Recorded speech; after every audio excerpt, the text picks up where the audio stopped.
online lecture series organized by Community College of Mahatma Gandhi Vidya Mandir's Arts, Science and Commerce College, Manmar. We arranged this lecture on the topic of banking in financial services. On the content, Anti-Money Laundering Act and other aspects. Our today's guest is Dr. Ratul Kumar Lahon from North Lakhimpur College, Lakhimpur, Assam. We heartily welcome of Dr. Ratul Kumar Lahon for this guest lecture.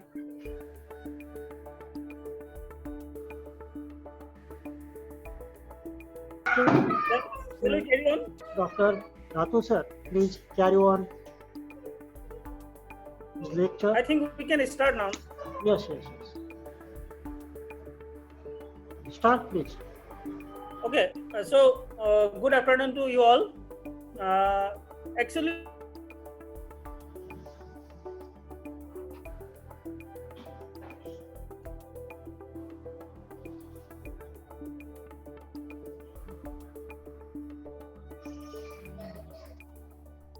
anti-money laundering.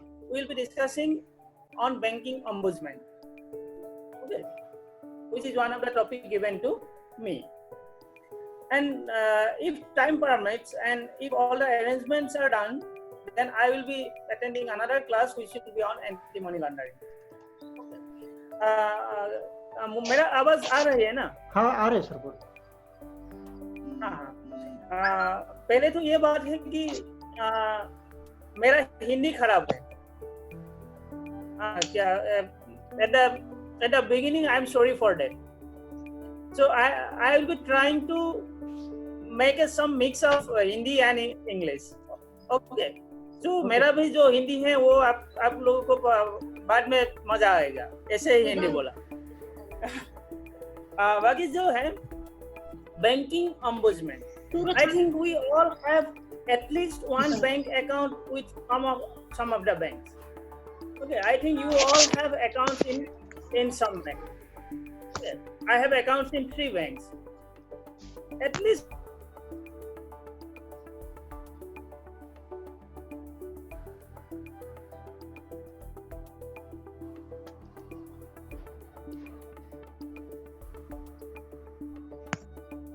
I think you will be also facing or you already face such type of situations where you are not satisfied with your bank. ऐसा होता है? बिल्कुल भी होता है. मैंने bank गया था, बैंक ने जो सर्विस दिया था वो शायद मेरा सेटिस्फेक्शन लेवल को मीट नहीं कर पाया. ऐसा भी होता है. और कभी-कभी ऐसा होता है कि मेरा जो रिक्वायरमेंट है, मैंने जो मांगा था वो दे रहा है, लेकिन वो बहुत देर बाद दे रहा है. मैंने आज कुछ अप्लाई किया था. ओके, आज कुछ अप्लाई किया था, मुझे अभी चाहिए था, अगले हफ्ते में चाहिए था, लेकिन वो क्या किया, उसने 1 महीने बाद दिया. ये हमेशा चलता है. इंडिया में ऐसा होता ही है. It is very common in Indian banking system. Okay, if you go to the public sector banks, then that is very much common. In some private sector bank it is okay. They give us satisfactory services. उनका service ठीक ठाक है. लेकिन public sector का जो bank है उनका service तो थोड़ा बहुत तो गड़बड़ है ही. ये तो कॉमन है. असम में कॉमन है. आप लोगों को शायद वहां पे भी शायद कॉमन ही होगा. तो क्या करते हैं, तो वो जो कंप्लेंट बैंक में हमें देना पड़ता है, हमें कभी-कभी क्या करते हैं, we are complaining to the bank that this is not done for me, this should be done for me, and you are delaying this, you are denying this. Okay, but bank in many times just ignore us. Okay, they did not pay attention to our request. They are not paying any attention to our request. So in such a case, you can go to somewhere else. You can go to someone else, which is known as banking ombudsman, banking Lokpal. हम तो लोकपाल सुना ही होगा. अन्ना हजारे के बाद जन लोकपाल का जो concept आया था, उसमें जो करप्ट लोग हैं उनको उनका अगेंस्ट कार्रवाई होगा, ऐसा हुआ था। लेकिन वो अभी तक इफेक्टिव नहीं हुआ। वो जो अन्ना हजारे का जो लोकपाल था वो अभी तक इफेक्टिव नहीं हुआ। लेकिन बैंकिंग एंड इंश्योरेंस सेक्टर में, in the banking and insurance sector we have ombudsman system. One is called as banking ombudsman, another is known as insurance ombudsman. Banking Lokpal वो ऐसा प्रोविजन है, अगर आप बैंक की फंक्शनिंग से सेटिस्फाइड नहीं है, if you are not satisfied with the functioning of a bank, then you can lodge complaint in the banking ombudsman. So this is basically the concept. Banking ombudsman is nothing but a forum. ये एक forum होता है, इसके पास आप जा सकते हैं. Okay, this is a forum to which you can approach regarding your dissatisfaction. Okay, सब dissatisfaction के मामले में आप नहीं जा सकते हैं. We'll be discussing later on. Okay, but in certain cases, you can approach to the banking ombudsman. Okay, now let us go towards the history of banking ombudsman. ये क्या होते हैं, कैसे चलते हैं? Okay. So banking ombudsman is functioning in India since 1995. Since 1995 banking Lokpal India में, भारत में चल रहा है. Okay, but its root is back up to the year of 1949. 1949 में ही उसका जो कॉन्सेप्ट वो आया था. That was coming in the year 19.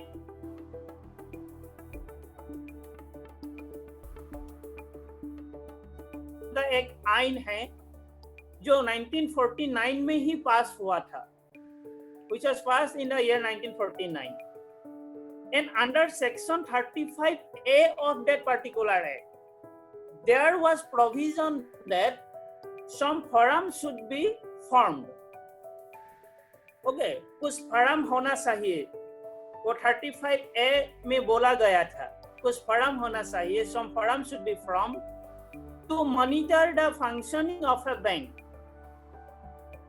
Okay, ऐसे तो हमारा बैंक का फंक्शनिंग के मामले में RBI है ही, रिजर्व बैंक ऑफ इंडिया है ही. बट जो कस्टमर एंड बैंक का जो रिलेशनशिप होता है, the relationship between the banks and the customers, that can be monitored, that will be corrected. जिसका मॉनिटरिंग भी होगा, जिसका अच्छे से बेहतर भी होगा through this banking ombudsman. But 1949 से 1995 तक, okay, since 1949 till 1995, there was no as such forum was formed. Okay, though there is a provision in the 1949 Act, but there was no provision of that type of forum up to 1995. So 1995 में आपका एक forum आ गया, उसका modify हुआ 2002 में भी हुआ. Actually that forum, the banking ombudsman, is fully operational since 2006. Okay, 2006 के बाद जो प्रोविजन है बैंकिंग ombudsman का वो आया है, effectively आया है. So generally बैंक के साथ हमारा कंप्लेन कैसा होता है, कैसा कंप्लेन आता है, उसका भी प्रोविजन एक्ट में दिया गया है. हमारा डिससेटिस्फेक्शन लेवल कैसा होता है, on which factor, on which ground we will be dissatisfied with a bank. Okay, for example, I am approaching to a bank regarding a car loan. Okay, मैं एक बैंक में गया. Okay, मुझे क्या चाहिए था, मुझे एक कार लोन चाहिए. एंड बैंक ने मना कर दिया, बैंक मैनेजर ने बोला कि हम तुम्हें कार लोन नहीं देंगे, we won't provide you car loan. तो मुझे डिससेटिस्फेक्शन होगा. ओके, बट ये जो है ये डिससैटिस्फैक्शन बैंक ऑम्बुड्समैन में नहीं आएगा. ओके, पहले मैं बता दिया which does not come. Okay, dissatisfaction regarding denial of personal loan, car loan will not come under banking ombudsman. जो आते हैं वो मैं बोलूंगा, लेकिन पहले ये जनरली ये dissatisfaction common है. This is common. People go to the bank and for some kind of loan, and bank denies that loan, and people become dissatisfied. But that will not come in under the provision of banking ombudsman. So अभी हम discuss करेंगे. Let us discuss क्या क्या आता है. Okay. First of all, suppose मैंने एक check जमा किया था SBI में. Suppose I have deposited a check. Okay. So within 2 or 3 days, money should be credited to my account. Is not it? 2-3 दिन के भीतर ही मेरा पैसा मेरा अकाउंट में आना चाहिए.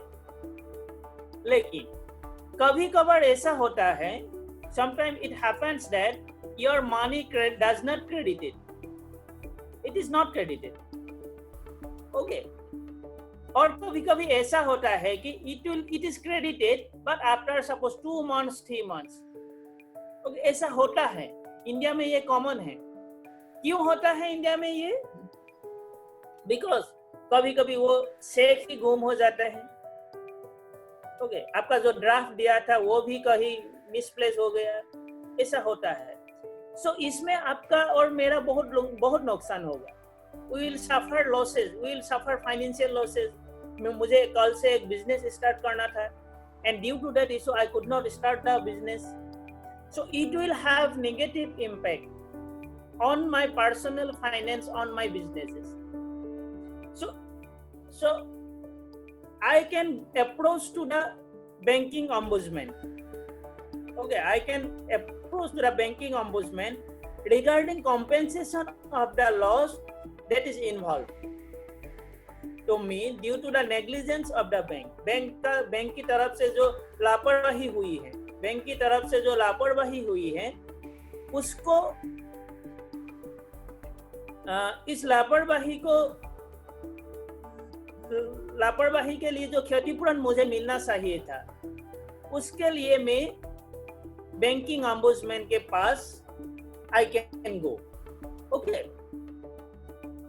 So next, बैंक में कभी कभी ऐसा होता है कि आप सपोज ऐसा करते हैं कि आप सब कॉइन लेके बैंक में गया.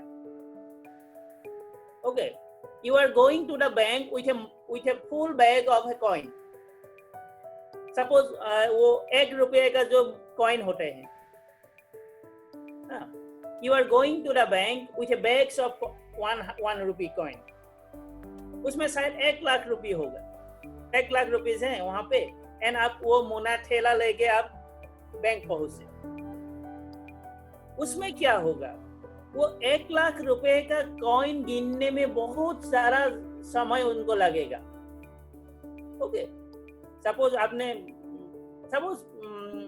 एक्सिस बैंक में गया, वो लोग क्या करेंगे? वो कहेंगे कि आप दूसरे बैंक में चले जाइए, हमारा यहाँ पे ये नहीं होगा.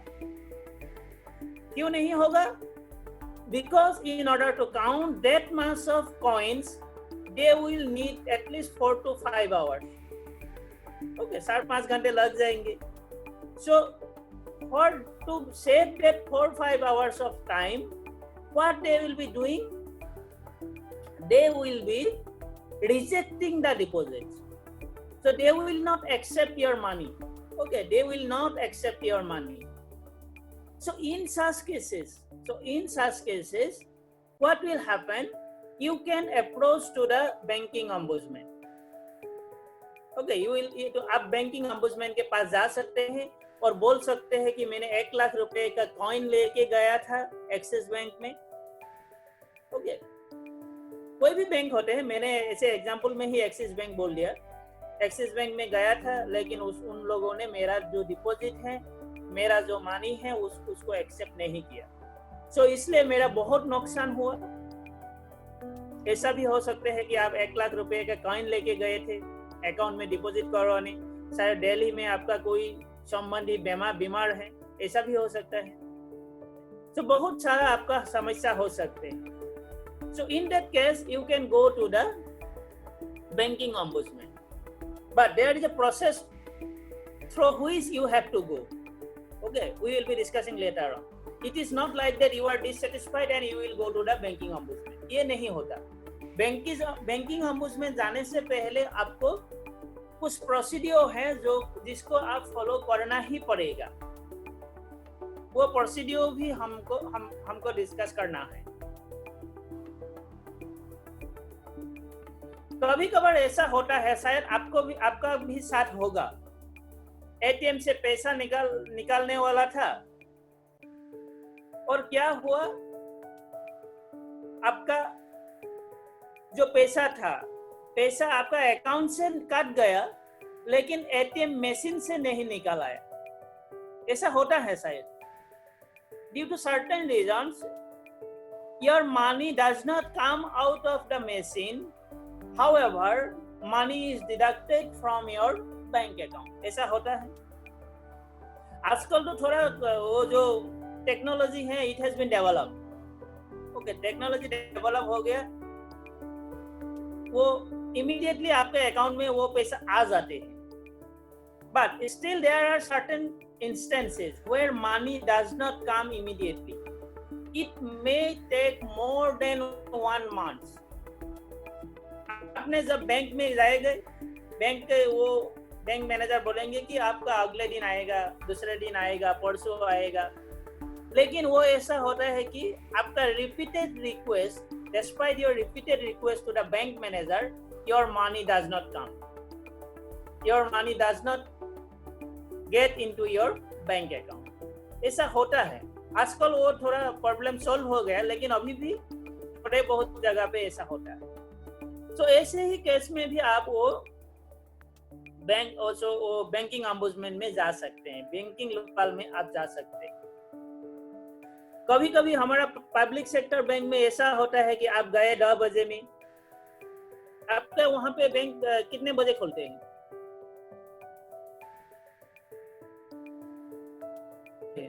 10 in the morning। 10 in the morning।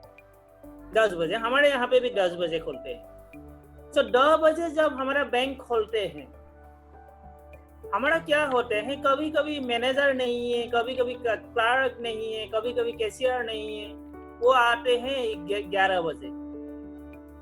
Rural area में ऐसा होता है, मेट्रोपॉलिटन और सिटी में ऐसा नहीं होता, लेकिन रूरल एरिया में ऐसा होता है।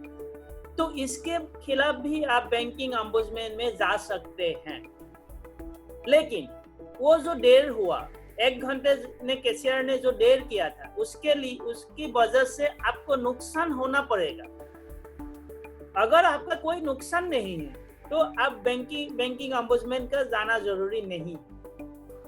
अगर बैंक की जो ऑफिसर होते हैं उसकी लापरवाही से आपको कभी जाना पड़ता है। If you are to suffer some losses due to the negligence of the banking officials, you can approach to the banking ombudsman. Otherwise you will not go if you are not suffering any losses. Okay.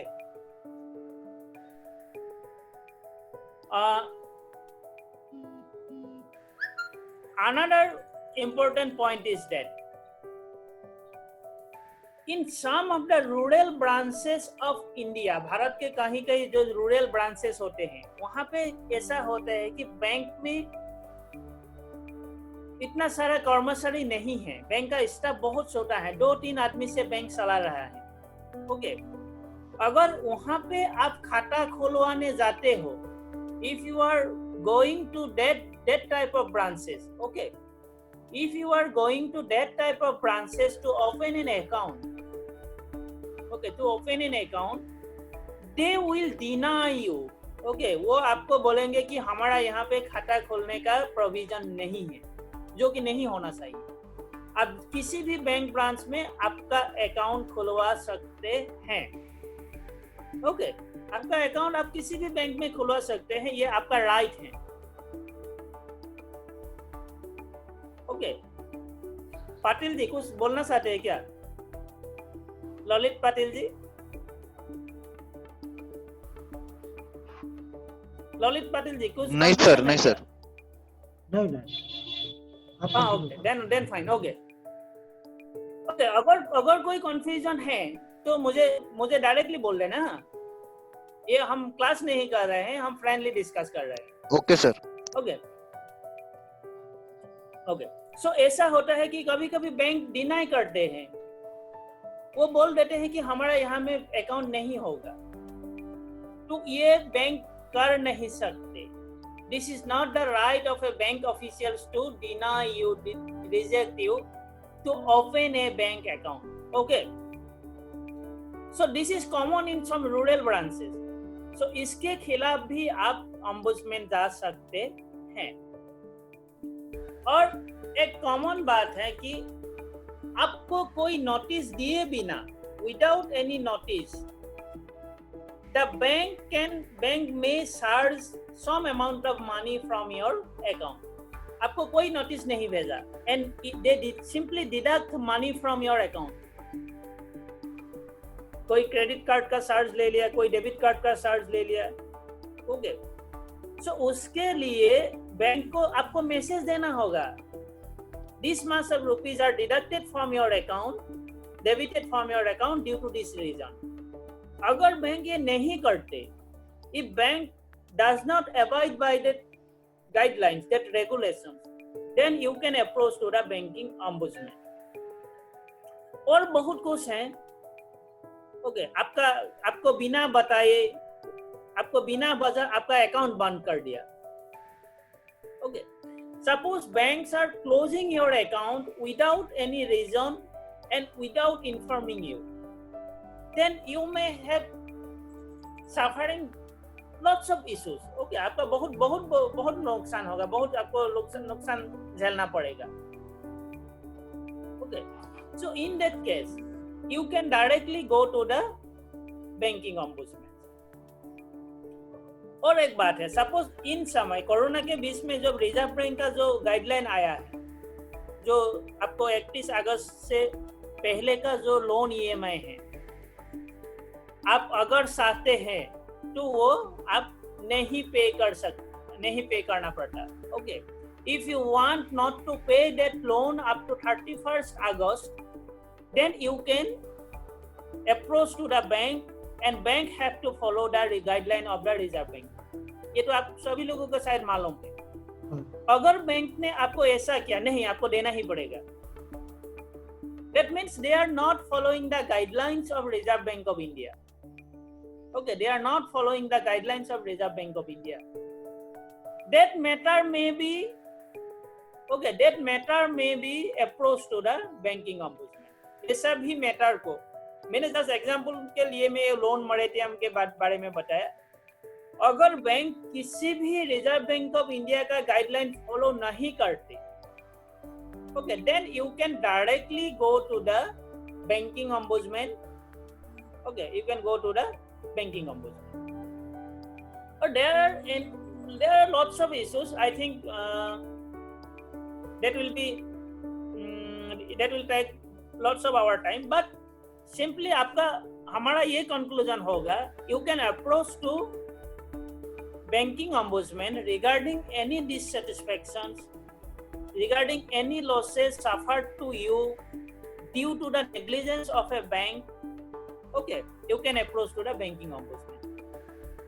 But only exceptions is that if your loan is denied, then you can't approach to banking ombudsman, because accepting your loan applications, okay, accepting your loan application is right of the bank. It is not your right. Okay, bank में account खोलवाना ये आपका अधिकार है, it is your right.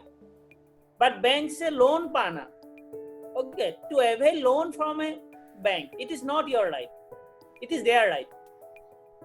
Okay, वो बोलेंगे आपको loan मिलेगा, अगर मिलेगा तो वो देगा ही, अगर नहीं मिलेगा तो आपको कुछ भी नहीं कर सकते हैं, आप कुछ भी नहीं कर सकते हैं, you can't do anything. Okay, so अभी हमारा क्या है, ये जो इश्यूज हैं और भी बहुत सारे इश्यूज हैं, इन इश्यू के खिलाफ आप बैंकिंग ombudsman में जा सकते हैं. You can go to the banking ombudsman regarding these issues and many more. But what is the process? Okay. मैंने पहले में ही बोल दिया कि आप डायरेक्टली नहीं जा सकते. You can't go to the banking ombudsman directly. So what is the process? The process is that you will be complaining your complaints. आपका जो कंप्लेन है ये आपको ब्रांच में देना होगा. पहले जिस ब्रांच ने आपका रिजेक्ट किया है, ओके, जिस ब्रांच ने आपको रिजेक्ट किया है उसी ब्रांच में आपको पहले देना होगा. ठीक है, I think I am clear.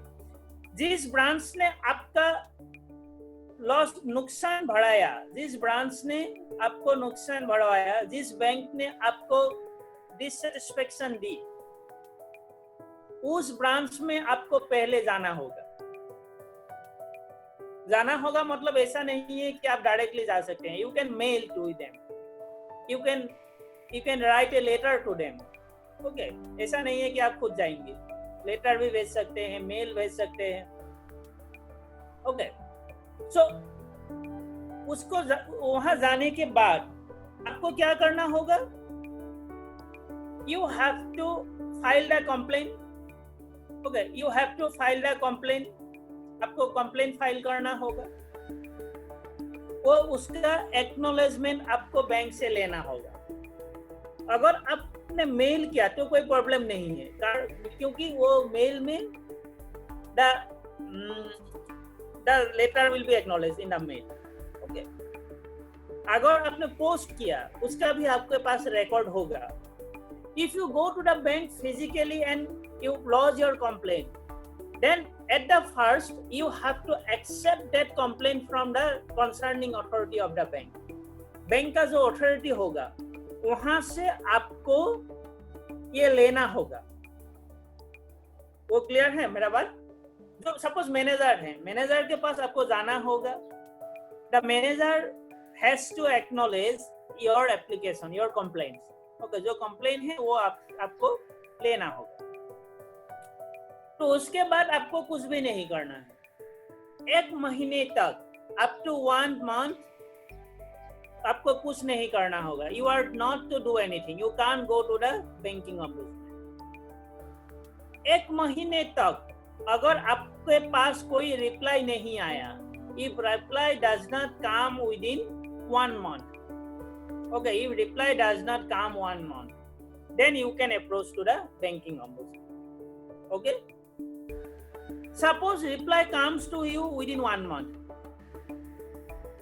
Okay, मेरा जो कंप्लेंट था उसका जो रिप्लाई है वो सपोज 20 दिन में आ गया, फिर भी आप लोगों का प्रॉब्लम होगा. सॉरी, प्रॉब्लम नहीं है, अगर फिर भी आपका डिससेटिस्फेक्शन हो सकता है, आपका आप संतुष्ट नहीं भी हो सकते हैं जो रिप्लाई है.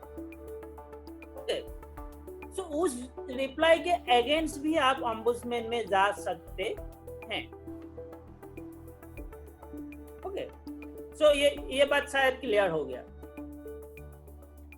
एक तो वो रिप्लाई ही नहीं आया, bank does not respond to your query, your complaint, then you can approach to ombudsman. Again, bank may respond to your query, but you are not satisfied. You can approach to the banking ombudsman. But there is another problem. Suppose आपका जो complaint है उसके against you go to the court,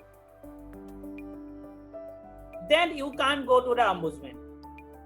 अगर आपने bank के खिलाफ court में कार्रवाई करने के लिए अप्रोच किया, कोर्ट में कुछ केस वगैरह वो रजिस्टर हो गया, जो कोर्ट के अंडर जो केस होगा which is under the subjudiciary matter, then you can't approach to the banking ombudsman. ये भी बात ध्यान में रखना होगा. अगर आपको बैंकिंग ombudsman में जाना है तो आपको कोर्ट में नहीं जाना है. Is it clear?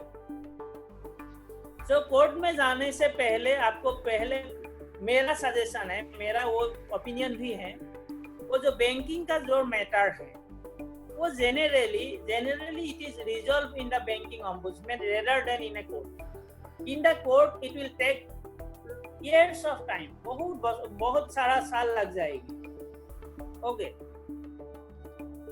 So banking ombudsman के जाने का भी बहुत सारा तरीका है. आप मेल कर सकते हैं सारा इश्यू लिख के, आप पोस्ट कर सकते हैं लेटर, आप फिजिकली भी you can approach to the banking ombudsman physically.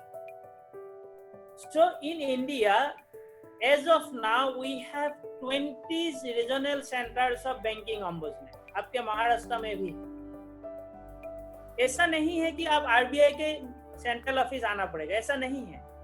लगभग हर स्टेट में, हर राज्य में, most of the states have their banking ombudsman. Okay, most of the states have banking ombudsman. So you can approach to them. आपका जो complain है वो ombudsman के पास जाएंगे. उसके बाद ombudsman क्या करेंगे? They will ask for reply from the bank.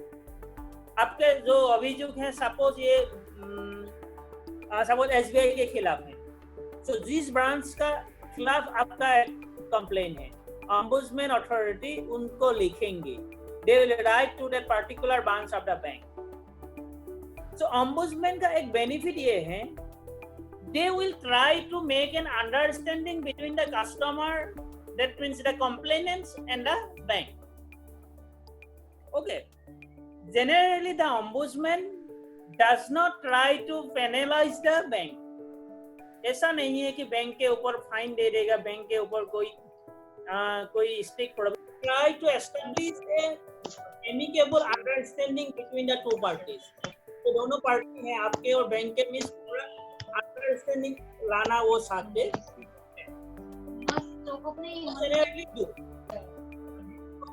But sometimes that may not happen. Sometimes that may not happen. As they will follow the guidelines. Okay, they will follow the guidelines of the Reserve Bank of India and the Banking Regulation Act of 1949 regarding Banking Ombudsman scheme of 2006. They will follow all this and they will take the appropriate action. Now, what are the actions they can take? They can award some financial compensation to the customer. Suppose किसी bank की लापरवाही की वजह से मेरा suppose I am suffering losses of 2 lakhs. Okay, it is due to the some negligence of some of the officials of the bank. Suppose I am suffering 2 lakhs.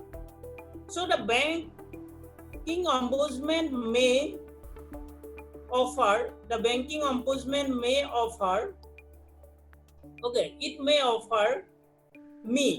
the customers of a compensation of 2 lakhs. मुझे 2 लाख का compensation मिलेगा. इसके साथ और क्या मिलेगा? इसके साथ मुझे क्या मिलेगा? जो केस लड़ने का, ombudsman के आने जाने का जितना भी खर्चा होगा, वो खर्चा बैंक को मुझे देना पड़ेगा. The bank will have to pay that particular amount to me. Am I taking more time? Yes. मेरा टाइम हो गया. नहीं, कंटिन्यू करो सर, कोई बात नहीं. I for 10 more minutes. हाँ, yes. You can continue half an hour. Okay.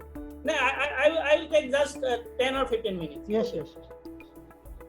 So in that case, the bank will be penalized, and that is not known as punishment. Okay, जो होगा उसको हम punishment नहीं बोलेंगे, उसको बोलेंगे award to the customer. Court में होने से उसको punishment बोलेंगे, verdict बोलेंगे. हाँ, लेकिन ये ऐसा शब्द हम यूज नहीं करेंगे. हम जो वर्ड बैंकिंग ombudsman इस्तेमाल करते हैं उसको बोलते हैं अवार्ड. मुझे 2 लाख का अवार्ड दे दिया. ऐसा तो पुरस्कार नहीं है वो, लेकिन उसका जो टर्मिनोलॉजी है that was award. The ombudsman will award me a sum of rupees 2 lakhs plus the cost that I am incurring in managing the case, in managing the whole matter. Okay, even that will include mental pressure. Because of that fact, I have to suffer mentally also. Okay, मुझे माना कोई mentally भी वो harassment हो सकता है, उसके लिए भी मुझे फाइन पे करना पड़ेगा वो बैंक। तो अभी क्या होते हैं, ये जो प्रोसेस होते हैं, कभी कभार ऐसा भी हो सकता है कि बैंकिंग ऑम्बुड्समैन का जो डिसीजन आया, you may not satisfy yourself with the provision, with the award of the banking ombudsman. ऐसा भी हो सकता है, आपको लगता है कि मुझे 2 लाख रुपए का लॉस हुआ और बैंकिंग ऑम्बुड्समैन ने आपको 20,000 का भुगतान किया, ऐसा भी हो सकता है। Your estimated loss is 2 lakhs and the banking ombudsman awarded you only 20,000. That means you are not satisfied. So you can appeal. So who is the appellate authority? You may appeal. You may appeal to the Deputy Governor of Reserve Bank of India. He is the appellate authority. Okay, Reserve Bank का जो Deputy Governor होते हैं, उसको हम appellate authority बोलते हैं। आप appeal कर सकते हैं to the deputy governor of reserve bank of India. This is the process, this is the whole process. Okay, this process starts from your dissatisfaction, this process starts with your suffering financial, that goes on complaining with the banks. आप bank के पास complain करेंगे, उसका result satisfied नहीं आएंगे, then you will go to the banking ombudsman. Again, if you are not satisfied, then you will go to the deputy governor of the Reserve Bank of India. Okay, now suppose you are still not satisfied. Okay, still not satisfied with the judgment of Reserve Bank of governor, deputy governor of the RBI. Then you can approach to any court. Okay, the door of the court is open to you. Okay, another point that is to be noted. Okay, एक और point है, आपको वो ध्यान में रखना होगा। उसका ये है कि आपने शायद जून की पहले तारीख में your complaint with the bank is made on 1st of June 2020. इस साल की पहले जून में आपने कंप्लेन किया है, उसका बैंक का रिप्लाई कब आना पड़ेगा? विदिन 30th जून रिप्लाई आना पड़ेगा। रिप्लाई नहीं आया, सपोज रिप्लाई नहीं आया, 30 जून से पहले रिप्लाई आना चाहिए था, नहीं आया, आप ऐसे बैठे रहे, you are not doing anything. आपने कुछ भी नहीं किया, रिप्लाई नहीं आया, आपने भी कुछ नहीं बोला, और all of a sudden in 2022, okay, 2 साल आपने ऐसे ही गवा दिया, 2 साल गया। Okay, after 2 years in 2020 you find that I will have to go to the banking ombudsman. Okay, in 2022 में आपको ख्याल आया कि मुझे बैंक में जाना चाहिए है, तो इस समय आपको क्या होगा? आप नहीं जा सकते। You can't go to the banking ombudsman in 2022. Okay. यदि आपको जाना है, if you are to go to the banking ombudsman, that must be within 1 year. That means 30 जून से पहले जो आपका कंप्लेन का रिपोर्ट आना था, 1 महीने में नहीं आया, that means 1st of July से, ओके, 2020 के 1 जुलाई से 2021 30 जून से पहले, ओके, 2021 के 30 जून से पहले आपको बैंकिंग ऑम्बुड्समैन जाना होगा। You have to go to the bank within 1 year of the non-receipt of your reply from the particular bank. Okay, that is clear. I think you will not go to the banking ombudsman after 1 year. Reply आने के 1 साल बाद आप banking ombudsman से नहीं जा सकते. आपका जो कंप्लेन है that will not be entertained by the ombudsman. Okay. Now ऐसा प्रश्न हमको आता है मन में, ऐसा भी आ सकता है कि कैसा हमारा सभी बैंक उसके अंदर आएगा कि नहीं आएगा. Whether all the banks will come under the provision of banking ombudsman or not. इसका उत्तर है आएगा. सभी बैंक बैंकिंग ombudsman के अंदर आएगा. हमारा बैंक 3 टाइप का होता है. जनरली 3 टाइप का हमारा बैंक है. आप लोगों को शायद पता होगा. We have 3 types of banks in India, which is under Reserve Bank of India. First one is scheduled commercial bank. scheduled commercial bank में बैंक भी 3 प्रकार का होता है. There are 3 types of scheduled commercial bank.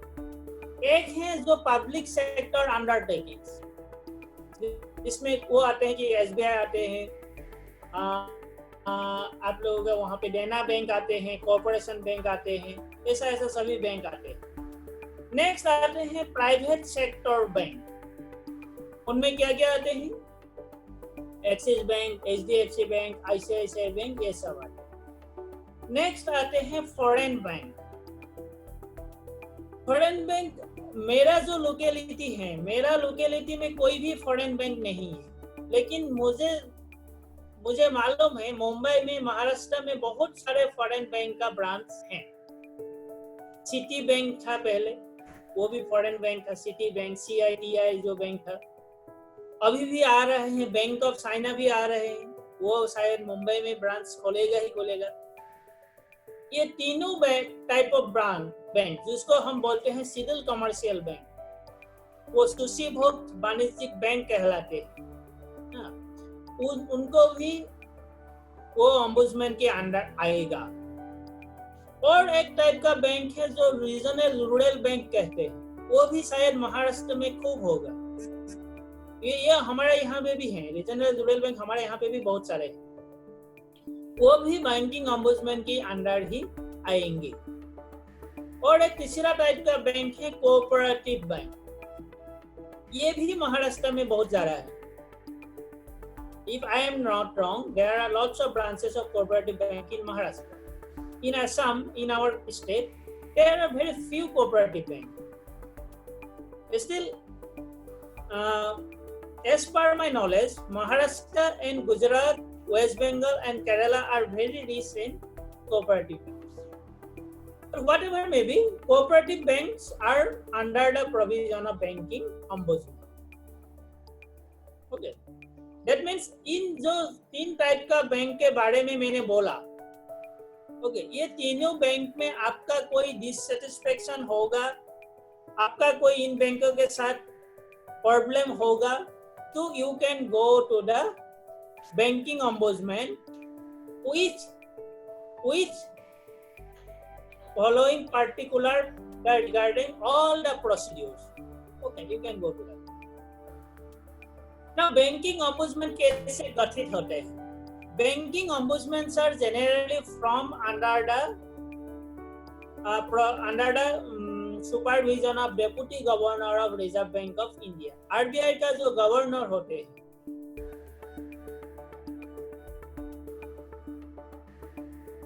banking ombudsman गठित होते हैं. So in and every regional center, there are 20 regional centers. In each and every regional centers, there are regional officers, regional ombudsman officers who will be dealing with the complaints, जो आपका complaint का ख्याल रखेंगे. So in India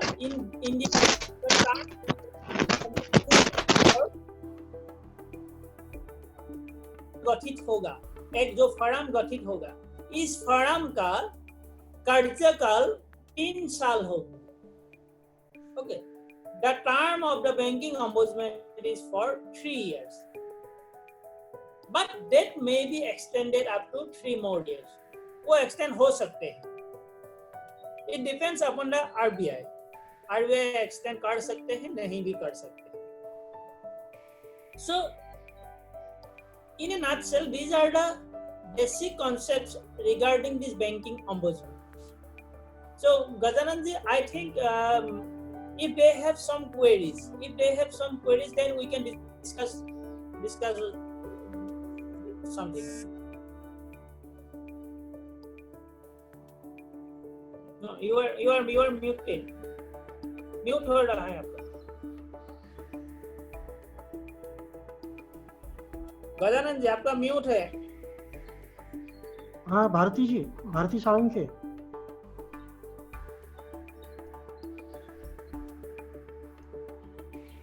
हाँ Salunkhe madam, तुम्ही प्रश्न विचारला। हाँ, किसी का कोई कॉन्फ्यूजन है, किसी का कोई बात वो उसने स्ट्रेटेजिस्ट का, आपका प्रैक्टिकल लाइफ में भी ऐसा हो सकते हैं। आप बैंक में गए थे, बैंक ने आप, ये भी हम शेयर कर सकते हैं। हाँ भारती साळुंखे, प्रश्न विचारता तुम्ही? हाँ विचारा।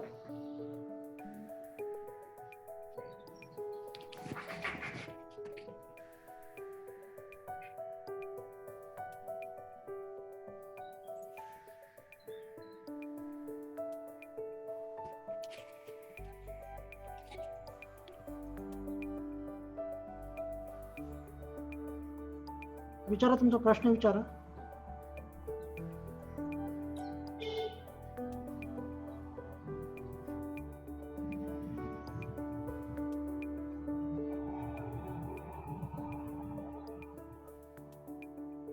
ये जानना बहुत जरूरी है, बैंकिंग ओम्बुड्समैन के बारे में जानना बहुत जरूरी है।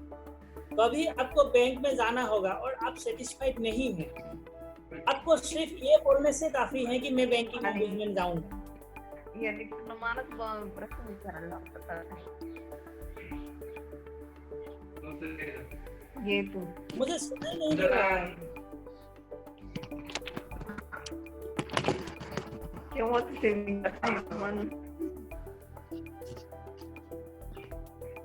ओके सर, आई थिंक उनका जो है वो कनेक्ट नहीं हो पा रहा है, तो उनकी तरफ से मैं एक क्वेश्चन अरेज करना चाहता हूँ। क्या जो ईएमआई का मैटर है वो अगर बाउंस हो गया तो बैंक की तरफ से तो हम कोर्ट में जा सकते हैं क्या? अगर मेरा ईएमआई का चेक मैंने भर दिया है और वो बाउंस हो गया, खाते में पैसे होकर भी बाउंस किया है, तो वो जा सकते हैं? Then बिल्कुल you can go. Okay. You can go to the ombudsman, but subject to the constant that first you have to discuss with the bank. ऐसा तो नहीं होना सर। मेरा ऐसा हुआ कि मैंने एक क्रेडिट के जरिए मैंने एक चीज सामान मंगाया था। हाँ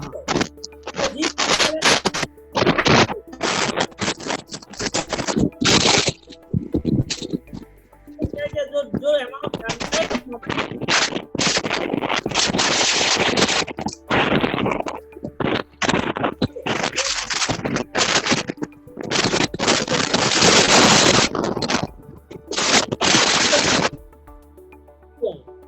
तो क्या हुआ, उस दिन जो रात को जो पैसा काटना था पूरा पैसा काट दिया, फुल अमाउंट काट दिया। लेकिन मैंने जब कंप्लेन किया बैंक में, उन लोगों ने पूरा पैसा भी रिफंड कर दिया और जो इंटरेस्ट चार्ज किया था वो भी रिफंड कर दिया।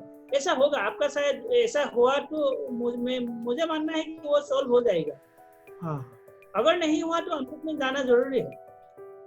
जाना जरूरी नहीं, ये बोल देना कि मैं ombudsman जाऊंगा, वो बोलने से काफी है, वो लोग सॉल्व कर ही देंगे।